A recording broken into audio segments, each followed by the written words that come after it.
yo diría que un momento bisagra de la Argentina, ¿no? Después, por supuesto, del reinicio, del intento del reinicio del tercer ciclo de sobreendeudamiento o de sometimiento de la Argentina al que pretendieron sujetarnos el gobierno de Macri en connivencia con el Fondo Monetario Internacional, los dos grandes responsables de la situación en la que hoy se está debatiendo nuestro país, no solamente de cara a este presente tan difícil que nos toca vivir, donde además se ha conjugado con la pandemia, sino que yo diría que es un momento donde se define el futuro de la Argentina. Ahora, ¿es necesario acordar o no con el Fondo Monetario? Mira, yo creo que... no, digo porque la pregunta que se hace todo el mundo, los que no somos especialistas en economía. Yo soy alumna tengo la fortuna de haber sido alumna de Aldo Ferrer, y en esto de la negociación, don Aldo siempre nos decía, cuando se negociaba la deuda, que es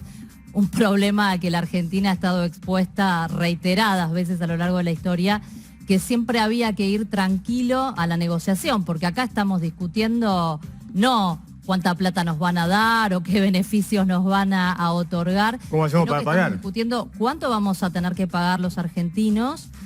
y a qué tipo de programa se pretende someter a nuestro país. Así que creo que la primera pauta es tener tranquilidad en la negociación. En ninguna negociación, por supuesto, el apuro es un buen consejero y una buena pauta para llegar a un resultado exitoso, y creo que la premisa prioritaria, indiscutiblemente, tiene que ver con garantizar la restauración de la calidad de vida de los argentinos y las argentinas, que se ha visto tremendamente deteriorada en los últimos 6 años, con lo cual, a mi juicio, lo que está en el centro de la discusión son los argentinos y las argentinas. Entonces, diría casi que esa pregunta hay que reformularla, ¿no? Que no pasa el eje de las grandes preguntas de la Argentina por si acordamos o no acordamos con el Fondo Monetario, sino sobre cuáles son las condiciones que necesitamos para restaurar esa calidad de vida que se ha perdido, y en función de eso debe interpretarse las condiciones de posibilidad o no de acordar con el Fondo Monetario, condiciones además que no conocemos, porque lo que conocemos son trascendidos, pero no sabemos qué es lo que se está específicamente. Ahora vamos a ir, Bueno, yo la verdad es que no sé cuáles son las condiciones de ese acuerdo, no lo conocemos, por lo tanto realmente es muy difícil opinar sobre algo cuya letra...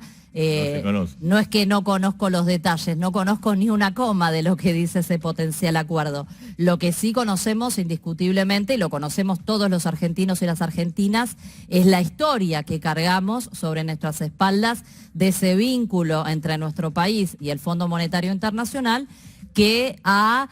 condicionado a lo largo de muchas décadas la historia y el devenir de nuestra realidad económica y social, y que lamentablemente en todos los casos, desde el 55, cuando se lo derrocó al presidente Perón,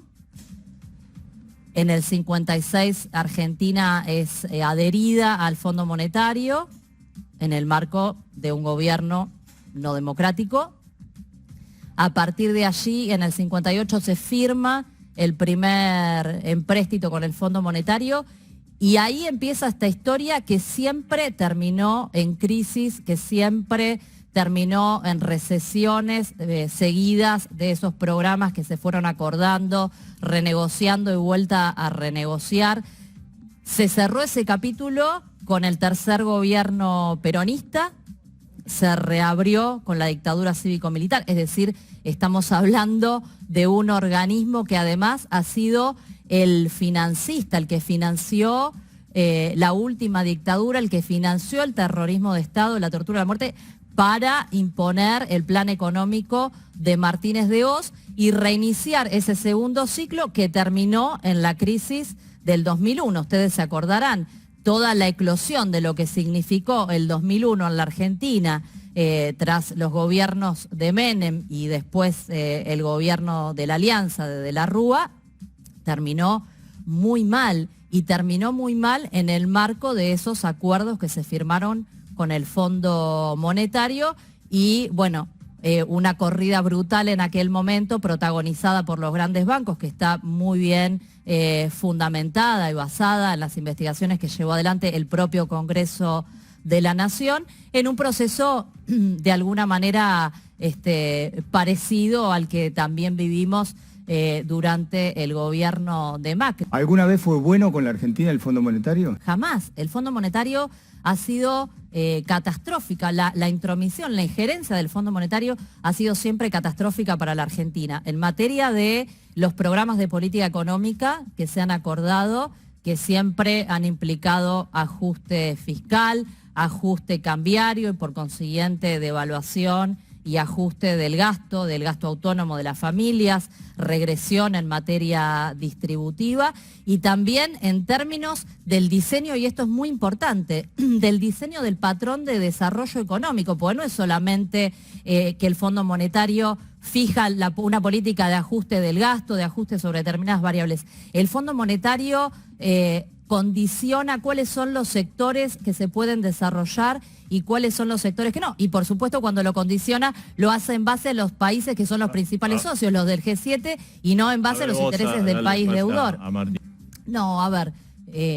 como siempre esta discusión de si se gasta más o si se gasta menos, lo primero que hay que discriminar es que estamos discutiendo sobre la deuda externa, no estamos discutiendo sobre la deuda pública, bruta o total. Con lo cual, no es tan significativo, podemos discutir la cuestión del déficit o no, pero la realidad es que en todo caso el problema es si gastamos más dólares de los que genera nuestra economía y no si gastamos más en términos de gasto fiscal que lo que recaudamos en términos de impuestos. Y acá el problema que hemos tenido los argentinos, que es lo que nos lleva a esta discusión que hoy nos atraviesa, es que durante el gobierno de Mauricio Macri se fugaron, lo hemos hablado muchas veces en este mismo programa, se fugaron casi 90.000 millones de dólares de la Argentina. Y te digo más, para remitirnos a lo que fue el stand-by con el Fondo Monetario. Recordemos que se aprobó primero a mediados del 2018 un acuerdo por 50.000 millones de dólares que fracasó en 3 meses. En octubre se firma un segundo acuerdo por 57.100 millones de dólares esta vez, es decir que además se amplía, y durante el periodo de vigencia del stand-by, es decir, desde mediados del 18 en que se produce el primer desembolso y hasta que Macri deja la presidencia a principios de diciembre de 2019, se van de nuestra economía entre formación de activos externos y salida de capitales especulativos 6.300 millones de dólares más que la totalidad de los 44.500 millones de desembolsos totales que hizo el Fondo Monetario en la Argentina. Es decir,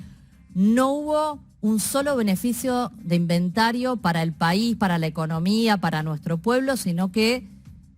así como cada dólar que entró del Fondo Monetario se fue. Y esto nos lleva a otra cuestión que a mi juicio es trascendente en el marco de esta discusión, que son los severos y graves incumplimientos, irregularidades, ilícitos cometidos en el marco de la contratación de esta deuda y de su ejecución, tanto por parte de los funcionarios nacionales de aquel gobierno que intervinieron en la contratación,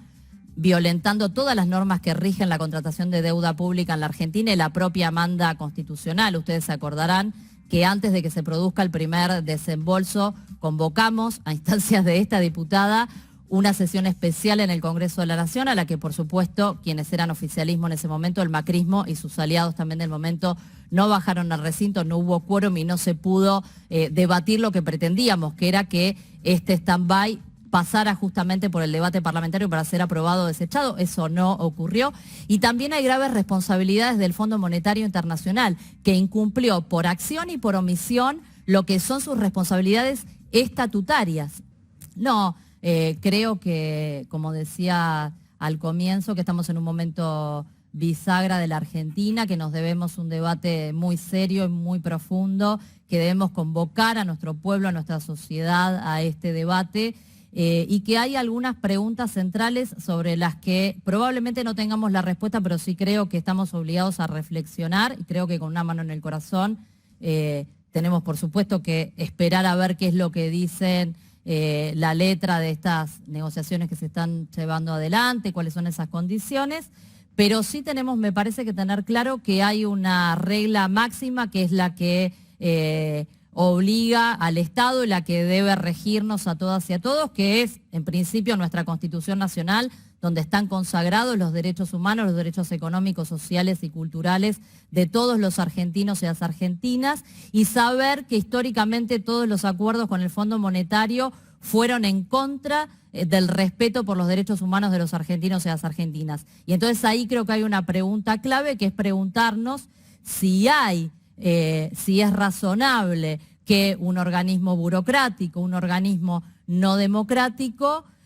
se erijan sus designios por encima de los derechos humanos de nuestro pueblo consagrados en nuestra Constitución. Vamos a escucharlo a Tetaz. Me parece que es un eje de las reflexiones que deben conducir el debate que tenemos que darnos en este contexto tan complejo que nos toca vivir. Bueno, hoy, por ejemplo, estamos discutiendo la cuestión con el Fondo Monetario y es evidente que dentro de nuestra coalición existen miradas diferentes. Nosotros, por ejemplo, dentro de este espacio de reflexión y de debate político al interior de Frente de Todos, que es Soberanos, estamos cuestionando las responsabilidades del Fondo Monetario Internacional y junto con Alejandro Olmos Gaona, que debe ser uno de los más grandes estudiosos de la cuestión de la deuda en la Argentina, junto con Noemí Brenta como historiadora y economista, y hemos hecho una propuesta muy concreta de elevar una petición en el marco de la ONU para solicitar una opinión consultiva. ¿Pero van a apoyar lo que resuelva el gobierno? Por las irregularidades en las que el Fondo Monetario Internacional ha incurrido, porque estamos convencidos que es lo justo y es el derecho que asiste a la Argentina como país soberano, el de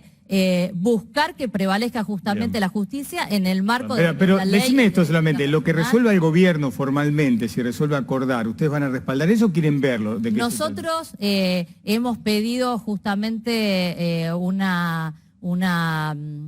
encuentro, una posibilidad de encontrarnos justamente para poder llevar esta propuesta y explicarla obviamente como corresponde. Creemos que es lo que Argentina, obviamente sin patear ninguna mesa, en ningún momento estamos planteando que hay que abandonar las negociaciones, ni muchísimo menos, pero sí creemos que la ley y el derecho están para ser respetados, así como, estaba viendo ayer una nota, buscando otra cosa, del año pasado, una nota de un medio local, que señalaba a la Argentina como el país más demandado en el CIADI por empresas multinacionales. Bueno, ¿por qué las empresas pueden demandar al Estado argentino? ¿Por qué otros estados, como Estados Unidos, por ejemplo, que ha llevado a juicio al UBS, uno de los bancos internacionales más importantes de Suiza, lo ha obligado por facilitar la fuga de capitales de ciudadanos norteamericanos? Y a partir de eso además ha logrado una importante repatriación. Digo, ¿por qué si esos países que tomamos como ejemplo, por qué si los actores privados utilizan el derecho internacional y las instancias legales que corresponden a cada circunstancia, aparece como una locura? El otro día leí una nota de un periodista del diario Clarín diciendo que era una acción sorprendente lo que proponíamos. No, no es una acción sorprendente, es una acción que se enmarca dentro de lo estrictamente legal. Te vas a llevar